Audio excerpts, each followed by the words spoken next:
The last song Nirvana recorded was with you and Adam. It was "You Know You're Right." Were you in the studio when they were recording the song? And if so, what were your thoughts on it? The whole time I was here, assistant Adam Casper, I just, I remember the steel drums they were using in the intro of the song. Remember it at the end of the song. I remember that the timing had to be right. I remember Kurt coming in and on that Sunday when he got here, he was doing some vocals and then his back was hurting, and so he brought that that fur light brown coat that he wore. That was draped over the island down there. And I went, wow, man. It was like, wow, can I touch it? Whatever, But he would come out in the studio and lay on the hard granite marble floor. And his back was in some pain. And so, that may have had something to do with some of the lyrics. They were writing, they had done some tracking, him and Chris, before, of course. Kurt showed up, and it was like I say, he came in first. He tried doing some vocals. They used an SM58, and they did something to where they hooked up the speakers by his head backwards, like out of phase, and so it canceled each other out. So it gave this whole new kind of thing to where he really. They were trying different things, different tricks and stuff that Adam had, and it was really cool. But then we went up and had some pizza, and I heard the story, and then it came back, and the whole session, we worked probably till up to midnight, 1 in the morning, something like that. But what an experience, This place definitely went down in history, and that it was that led into Dave Grohl coming back and doing that. The first Foo Fighter record with the ray gun on it, and and that was pretty damn cool. I think he had Greg Dooley of the Afghan Wigs come in and do some guitar solo on that. But other than that, Dave crunched out like 17 songs in 5 days. I've never seen anything like it. He played everything. I know you have a long relationship with Dave Grohl. Did it start with the "You Know You're Right" session? Yeah, it did. Yeah. And how was that experience for you, that session? From what I know, it was 3 days, correct? Yeah, 3 days, the 28th of January, 1994, 29th and 30th. And Kurt showed up on that Sunday. He should have been on Saturday, but they didn't know. Chris and Dave did not know whether he's going to show up or not. And until 3 o'clock on Sunday afternoon, the 30th of January, they got the phone call. And Chris hightailed it out of here and went to go down to Madison Park and picked him up and brought him out. And I'll never forget that, because we went out and had pizza up the street here, and Kurt started talking about, he had a big concert where Eddie Van Halen showed up backstage and was a drunk fool. So Kurt had him, basically the security, get him out. And so I heard that story firsthand with Kurt. Hearing it coming from Kurt was like that really stuck in my head. You know what I mean? That really, so it was like one of those things. Now, if I may ask, was that the first time you met Kurt during the sessions?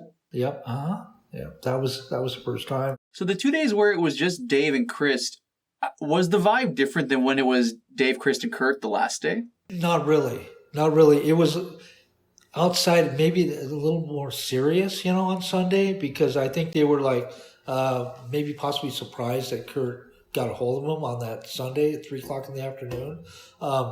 They really, it seemed to me that they had a direct line between, of course, Chris and Dave. They kind of knew what they were doing, of course, the professional people that they are, and they almost like there's this mystical roadmap that they had, and they weren't writing music out, they were just going out their feelings. At least I didn't see them writing stuff down. Maybe a note or so in the background, what the song's name was, something like that. But they were pretty incredible. Just those 2 days before Kurt came. I mean, they just, I think they got about 4 tracks down. Yeah, they got a bunch of stuff, like instrumental stuff down. Yeah. So it was, like I say, it was unbelievable to see them doing that. Dave Grohl lived up the street his wife, Jennifer, worked at the QFC up here. So that's basically what brought Dave in the neighborhood. And so he had a house right up, not that far away, up in the edge of Innisarden. So, that was pretty cool. And Dave used to come down here with his go-karts. Him and Jennifer would come down in go-karts, and then they would leave one here, and Adam Casper and I would be driving the go-karts around the block, around the neighborhood. And, I think everybody knows who Adam Casper is, I would think. And he's been famous for producing Pearl Jam, Soundgarden, Queens of Stone Age, the list goes on. I miss him dearly, and he had moved up to Friday Harbor, and I think he's somewhere up in Issaquah somewhere. But anyhow, cool guy, really, really cool dude. So, Jack Endino's been here. He's been, just an incredible person. He's been really he's the godfather of grunge. John Plum, these guys that you've interviewed, London Bridge, all those guys over there, they're my great friends. And John's brought some sessions over here, and Jeff Ott used to work with me here. Eric's an awesome dude, really in the musical scene, which is good. That's something that I never, ever got into, such as what Rick Parashar was doing at London Bridge, doing, Three Doors Down, Nickelback. He did the first Pearl Jam record, I think it was 10. That's something that I didn't have time to, because I'm not really super musical. I'm just more a visionary and a guy that likes to pick up a hammer and put a belt, carpenter belt on and work. Yeah. Well, one of the things that over the years doing these interviews that I actually have gained a lot of respect for the scene is that, as you mentioned, you guys all know each other. You're all friends, and there really is this sense of community, which I admire, and I think it's really cool that you guys all have each other's backs like that. You know what I mean? Exactly. It's so cool because everybody wants everybody to succeed, and it is a tight community, Daniel. You're right, very much. When did you eventually hear the completed version of You Know You're Right? It wasn't until after Courtney decided to let them release it. I was starting to wonder, what's going to happen to this? I just wanted to make sure that, I had some type of credit on that record. And so I was just if you don't stay proactive with the record companies, and, like I was doing the Desire, Dreams On, or something like that with her heart, Desire. And it's if you don't stay proactive, a couple of years go on, you don't get any credit. They just forget about you. You know what I mean? Like what I did with the heart situation. The only thing that got credit on that was King Sunny a Day, the Talking Drums came in for a song called Voodoo they did here. But, getting on back on the phone call when I put down to, I think, John Silva's management, making sure that I had credits on You Know You're Right. They said, "Oh, Robert, don't worry. Don't worry about the credits. You're going to be surprised." And so, I waited, and then, of course, the box set, when we got the box set, they sent it up to me. You open it up and pulled it out, and there's our house that's on the inside cover of it. So that was very, very, very, very cool.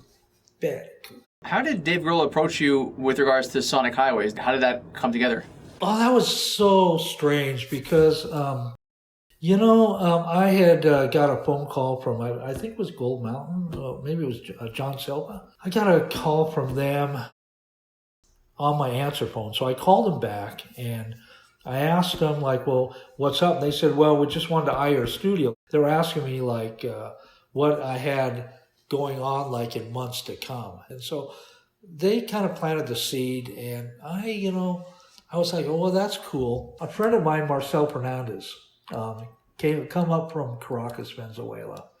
Marcel was a totally different person. He was Latin American. He was very musical, but he was a genius at engineering, knowing how to hook up studios, knowing all kinds of stuff. But here's the magic about this. A couple months later, right, I'm going to meet up with Marcel down in Puerto Vallarta.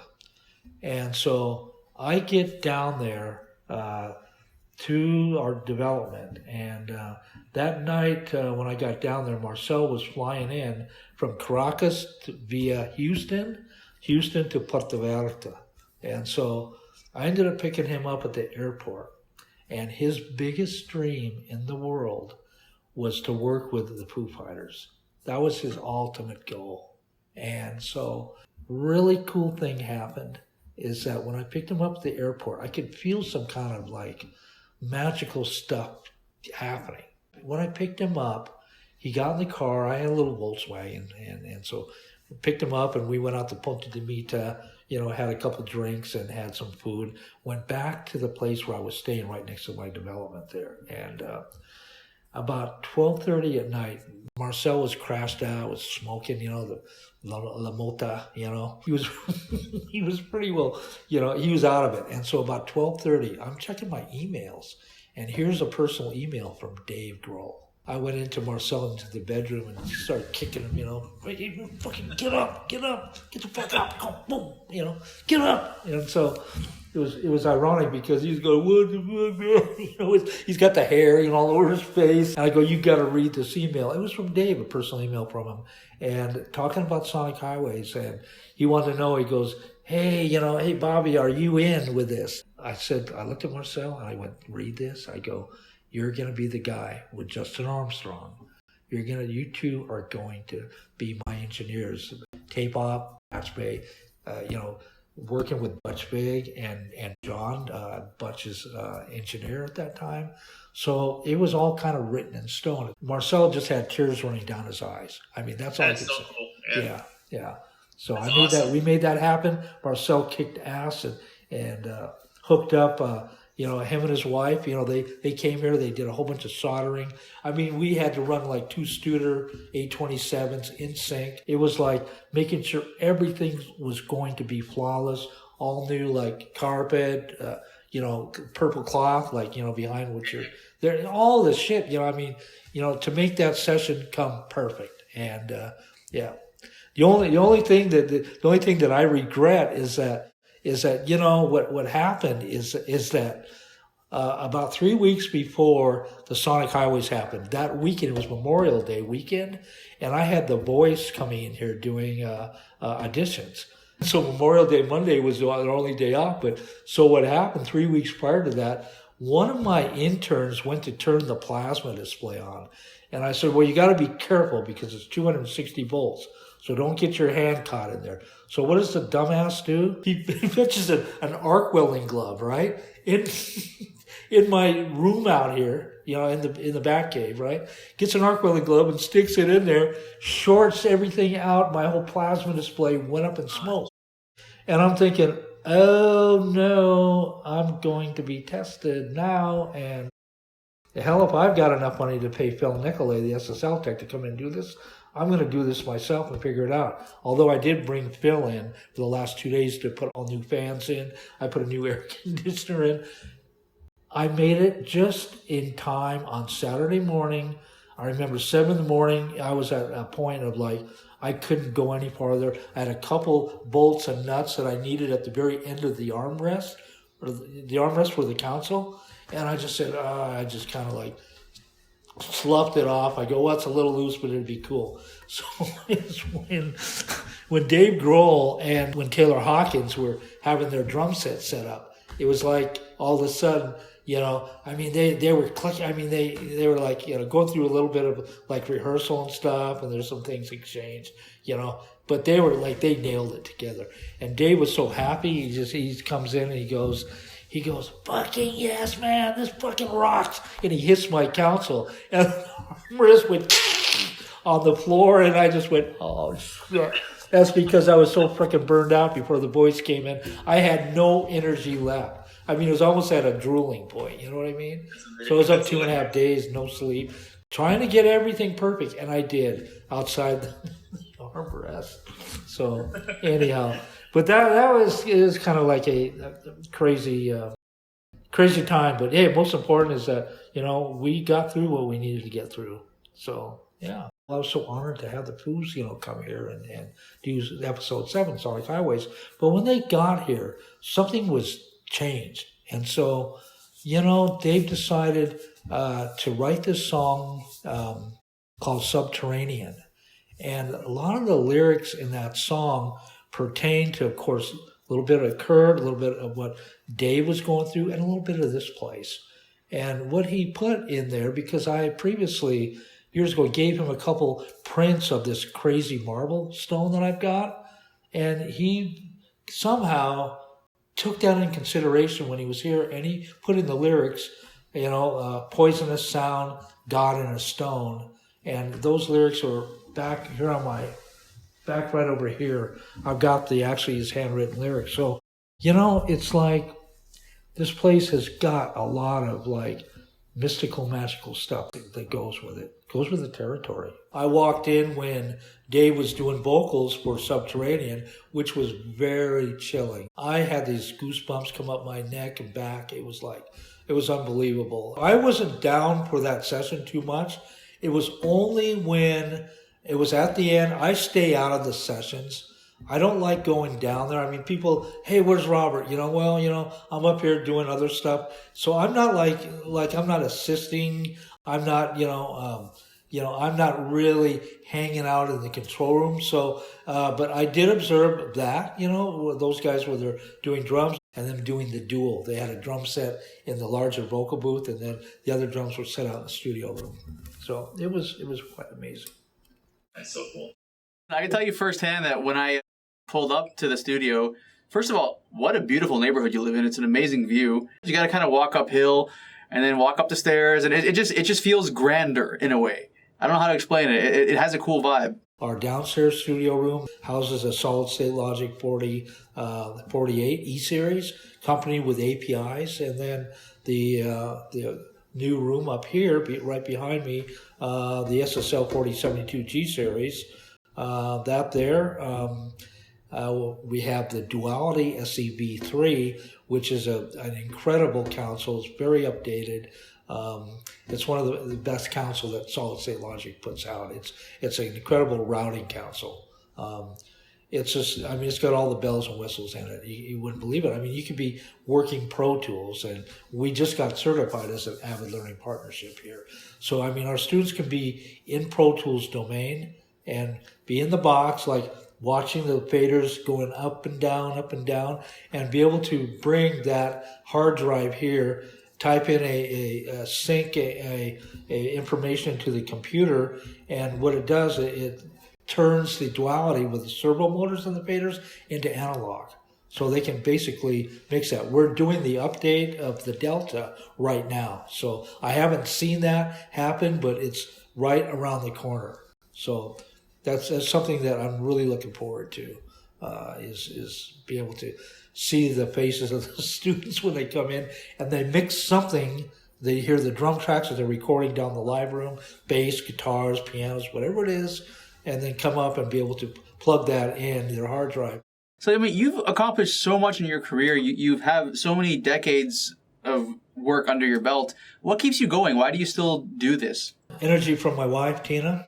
A lot of like the bands, the people that have come here, they keep like going like, hey, come on, keep going with this. It's, my back has been, my body is like beat, from working here, and not only here, but going down to Mexico and keeping up with the Mexican studs, out of the village. So,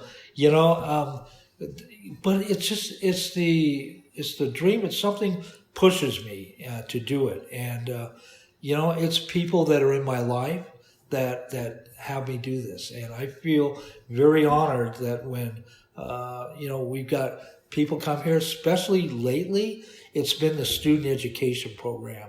It's been students that come here that look in my eyes and go, wow, we're so honored to be here in the building. And I try to stay humble about it, Daniel, but it's you can take the records on the walls and stuff like that. It's like, I don't really care. It's seeing the young adults smiling when they first hit got somebody out there hitting the kick drum and snare and the toms, and getting the sounds coming in and seeing their vibe. And, that's what really keeps me going, is the influctuation of students that come here. Now we've got 3 classes going on. It's a major success. Richmond Beach this is an old community. It's a incredible atmosphere, view that spells out like a really good, really super good environment to come into, and then, just do what you need to do. In my particular situation here, one thing that I'm really happy about is that, when we still are doing, band stuff here too when I can. And what I end up doing is like having like the band come in. Let's just say if it's a 3-day project, if it's a weekend project, what I do is like have the bands come in, load in like on Friday night. And so they come in on Friday night, and then I have my students participate in getting like a input mic list from the producer or the engineer of the band. And they will set up all the microphones, get the band in headsets. So the students are part of the setup in our 3 studios here. We're currently building a 4th one, and that's in the Bat Cave room, which half a basketball court, the Bat Cave area. That room that I constructed all these years ago starts with my neighbor's wall caving in, right? 83. How old am I? That there is we're starting to do some work in there right now, and that will be a Studio D control room, and the 4072 will go down into a submerged concrete building within the building itself, and then I'll get like an Avid S6 coming up here on this control room. But yeah, I mean, it never stops. We just keep going. So Robert, how exactly did Robert Lang Studios get started? Could you share some of the history with me? I've been doing this since 1994. Actually, let's back up. The 94 was the major renovation of the studio, but I've started in 1972 and was really rolling in 1974. So I went out and had a job at Boeing as a stainless steel welder on their hydropower program, and then started recording my friend's band, Cheeseburger Deluxe. So that got me into like spending money that I received from Boeing on buying some microphones and tape recorders and such as like that. So just started recording the band up at Parker's up the road, and kind of developed into a hobby. And then I decided to go ahead and turn in my notice at Boeing, and then I started doing some work at K. Smith Studios here in Seattle in 1974, belonged to the Recording Institute of America program. And that's where I got my really start, because I would pick the instructor up, Peter Lewis, in the morning at Shill Show, and then we'd end up going to K. Smith Studios and being able to see the recordings like Tower of Power, Bachman Turner Overdrive, and stuff like that. Before that, Daniel, I was out in front here in Richmond Beach, because you've seen the community here we live in. This was my paper route back when I was a little kid for the Seattle Times. So my dream was always to look up on the hillside, right? Because here's my paper route, right? 1960, 61, 62. And so I was dreaming about being able to, have a place here myself when I was growing up. And although my parents lived up the street a bit. So this is my native area here. And so it went from doing the live recordings in Seattle, then it went to being able to come in, and my friend wanted me to come and down and take a look at this double cement garage that he had in the hillside here. And I opened up the garage door, I looked in there, and I went, "You gotta be freaking kidding me, man. This is not going to work," because it was a 20 by 20, 7-foot ceiling concrete bunker, all right?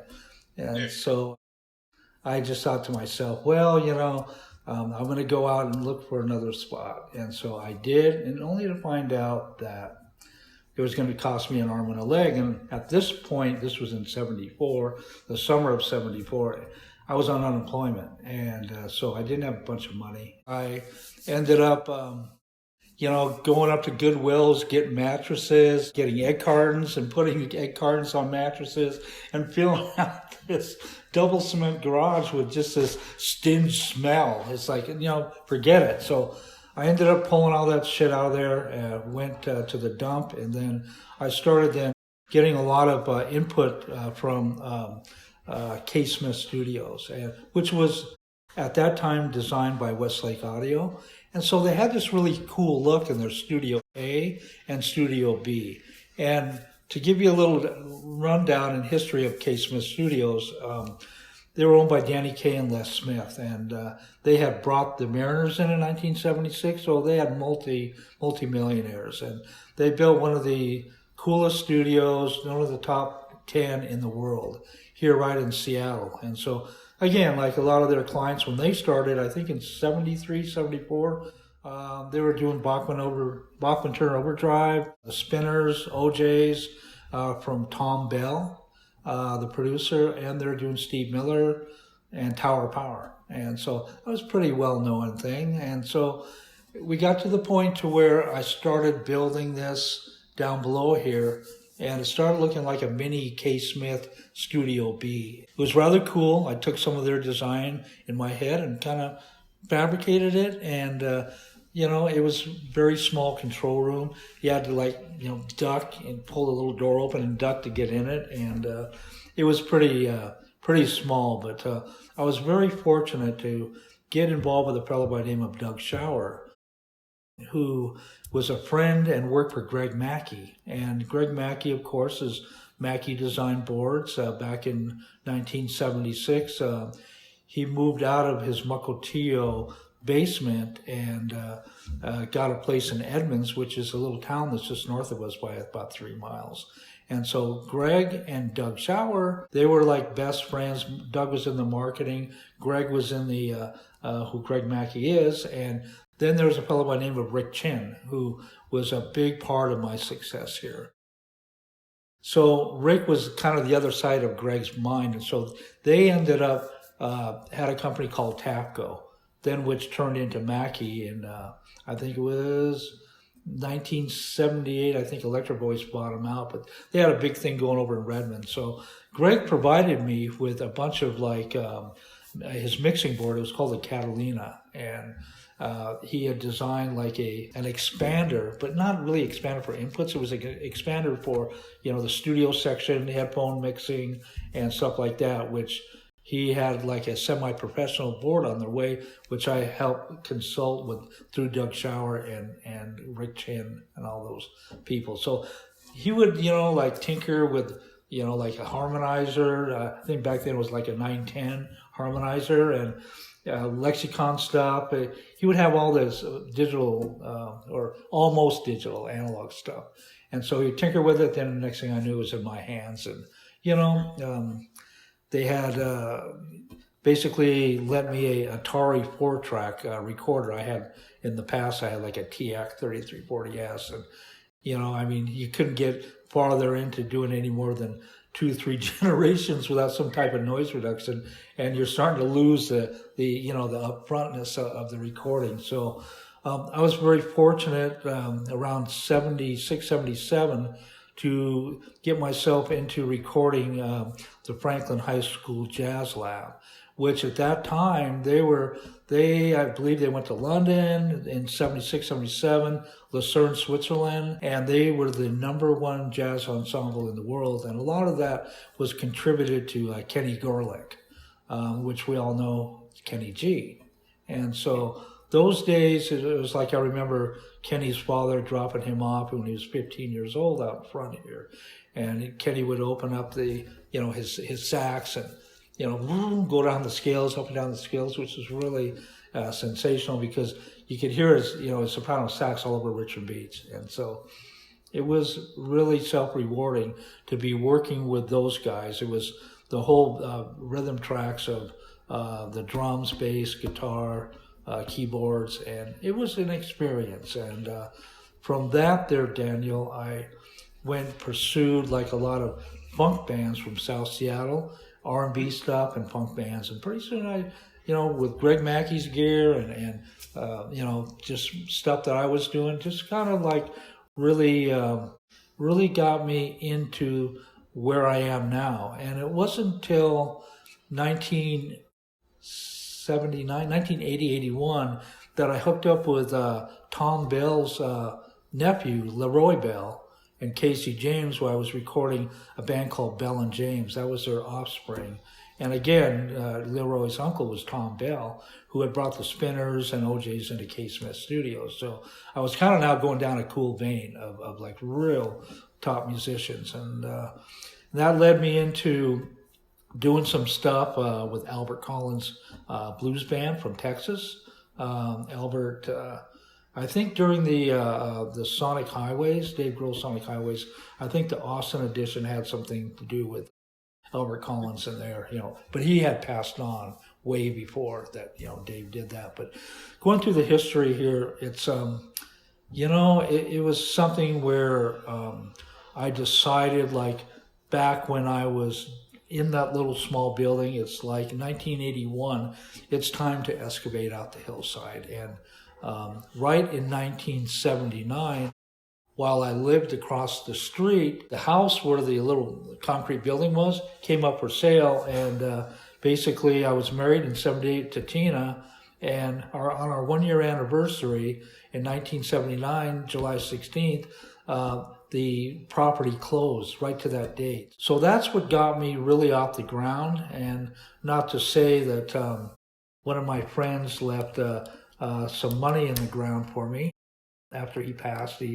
We didn't know that was going to happen. Kind of when he left that presence of that rainbow package for me, and that initially enabled me to be able to excavate out, pour concrete walls, and kind of get to where I'm at right now. And it's been a lot of my other friends too. One of the things I wanted to ask you about the studio that I think is so cool is that you literally dug up the studio. What was the logistics like of actually digging the studio up, creating it? How was that experience for you? It was absolutely nuts. 1983, I decided to excavate in the new loft that my wife and I, Tina, bought. And so we bought the property that went right through this living room where I'm sitting right now, because we had this little beach cabin that was on lot 3. So when we're able to purchase the lot 4 that went into this area here on up to 22nd Avenue, that's when I decided to start to excavate kind of angle-wise back eastward into the bank, into the part of the bank. 1983, I kept probing the excavators, going, cut the corner a little bit more, a little bit more. And they're going, oh, you sure, Robert? We're getting pretty close to your neighbor's corner of the wall. I go, keep going.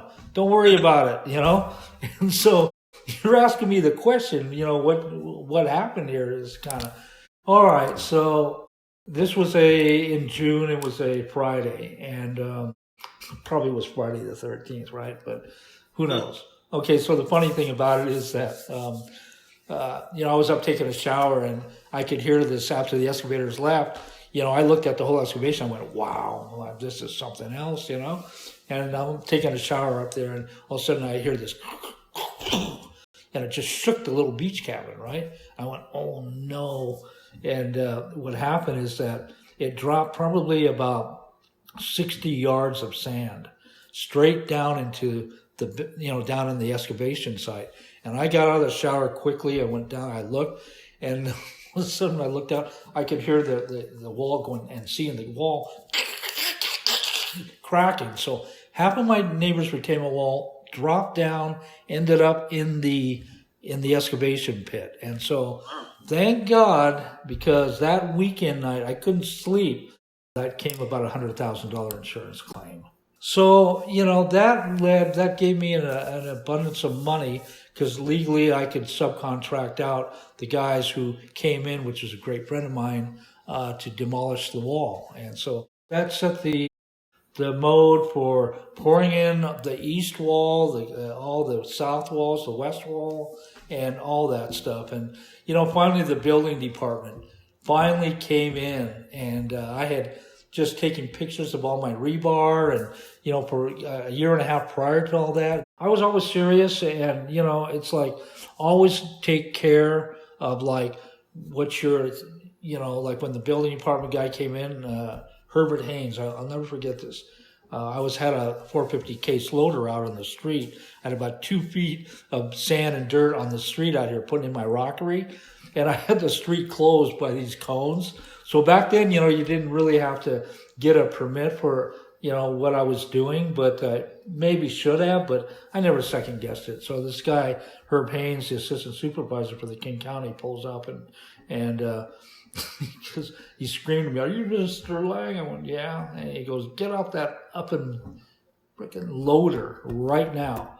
And he goes, I'm going to see what you've got yourself into. So he came in and saw that I had poured a wall without his inspection. And I had to do that because the retainment wall held and towed my neighbor's property, and I had no more insurance money to deal with this. And so if anything else happened, if I lost her house, that was the end of us. And we would have had to sell the lot up there, and everything would have just gone down the tube, So anyhow, I was successful in pouring all these walls. That was probably the hardest part of the whole thing.